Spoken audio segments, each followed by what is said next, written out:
Hey there, welcome back to Creepy Encounters. Please like and subscribe to the channel if you enjoy the videos.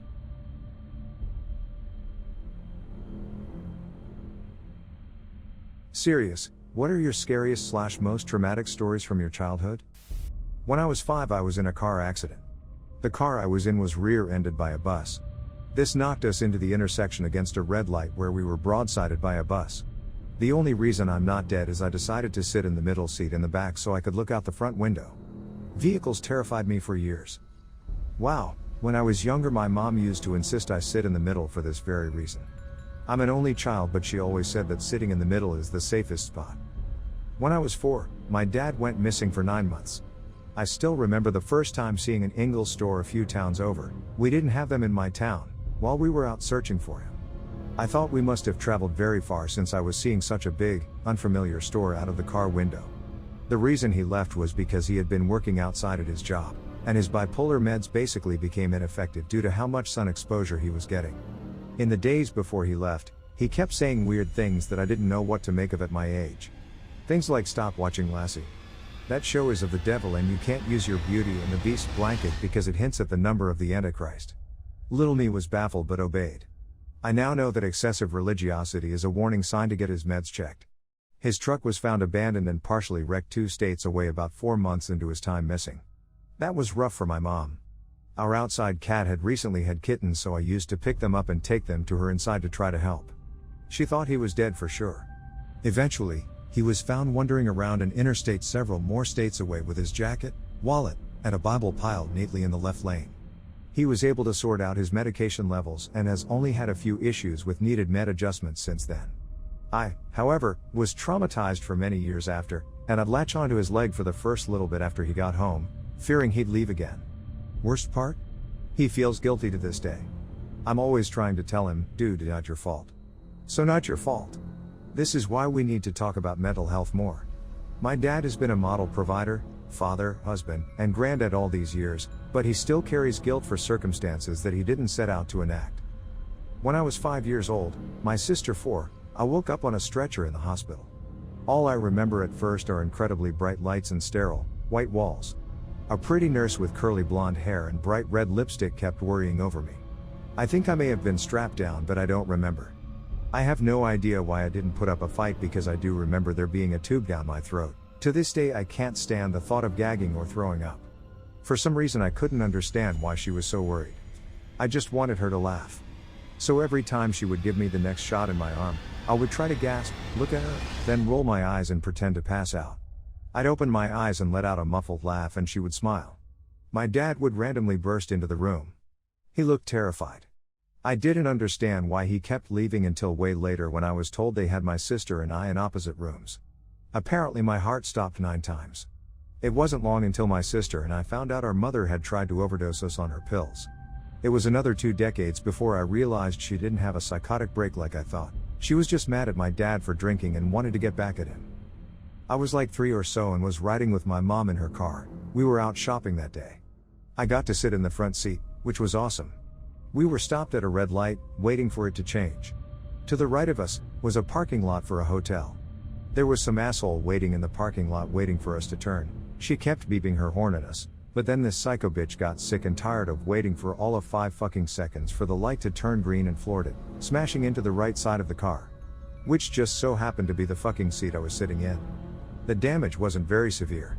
I did get my leg trapped between the seat and door, but was fine otherwise. The firefighters had to pull me out. I was scared to shit and crying, but was fine. I got to sit in a real police car, so that was cool. From what I was told years later, apparently that psychotic bitch tried to claim that mom was at fault, which totally didn't fly because a police officer was waiting at the light too and saw everything. I was also apparently scared of riding in a car for a while after that, but I don't remember that. Got my wiener stuck in my onesie pajamas when I was 5. My dad got it free after carefully analyzing every angle and examining each zipper tooth while I screamed and yelled in the background. It was Christmas morning. When I was 15, my 10-year-old brother was hit by a drunk driver while riding a bike. He had a severe head injury and died a week later. At the funeral when they were going to bury him, I left because it was too much for me to handle and I have felt for years that I never really told him goodbye. I went to my first funeral mostly out of a sense of obligation to the person, like I owed them at least to see them off. By the end of the funeral, it became clear to me that the whole point of the ceremony was to help the person's friends and family accept their loss, not so much to fulfill some sort of duty. I am not a religious person, but I imagine that if there is some kind of afterlife, and after I die I get to watch my own funeral, I would be most concerned with how sad my loved ones are. If a funeral does not aid in your grief, and makes you feel worse, I think it is safe to assume that the person you lost would understand, and would want you to do whatever you needed to feel at peace. My memories from the Lebanese Civil War. Witnessing bombs going off in front of us. Shells hitting the road in front of our house. Hiding in shelters with 50 people in a tiny room, with no bathroom. Having a mortar shell hitting the upper levels of the shelter and killing our neighbors. Having to see the bodies of our dead neighbors. This was just 1 week of living through the war. Edit, holy heck, lots of comments. Sorry for not responding, office Christmas party and all. We'll try to get through all of them. I knew a lady that worked with my father who is Lebanese. She was attending the American University in Lebanon during the 70s and was an RA in the dorms. She told a story of having to crawl down the hallways to get students to evacuate while bullets were blasting through the walls. About 10 to 15 years later she is working in a small town hospital as a social worker, where my stepmom works, and they had an active shooter situation. This would have been the late 80s, early 90s, but the guy hadn't shot anyone yet. She was the only person who didn't run. She talked the guy down while he pointed the gun at her face. She told me later that after seeing the shit she had seen, dying didn't frighten her anymore. I got home early from school one day. I was about 9 or so. My parents were out, my brother and sister were still doing their high school activities. The doorbell rings, and my neighbor brings me my cat in some weird plastic container, meowing pitifully and looking like she was in pain. Apparently, my little shit of a next-door neighbor thought that my cat wandering into his yard was some kind of trespassing. He was maybe a year younger than me, and he decided to beat the ever-living shit out of my cat for walking into his yard. My other neighbor saw this, and did her best to get my cat away. I couldn't get in touch with anyone who had a car and could take her to the vet.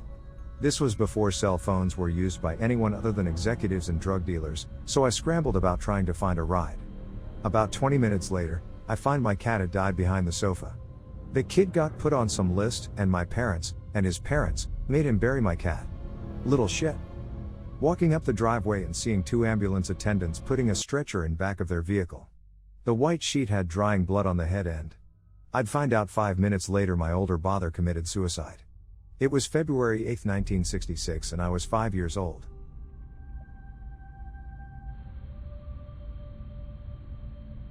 I hope you enjoyed the video. Please like and subscribe for more real-life creepy encounters around the world. See you in the next video. Bye.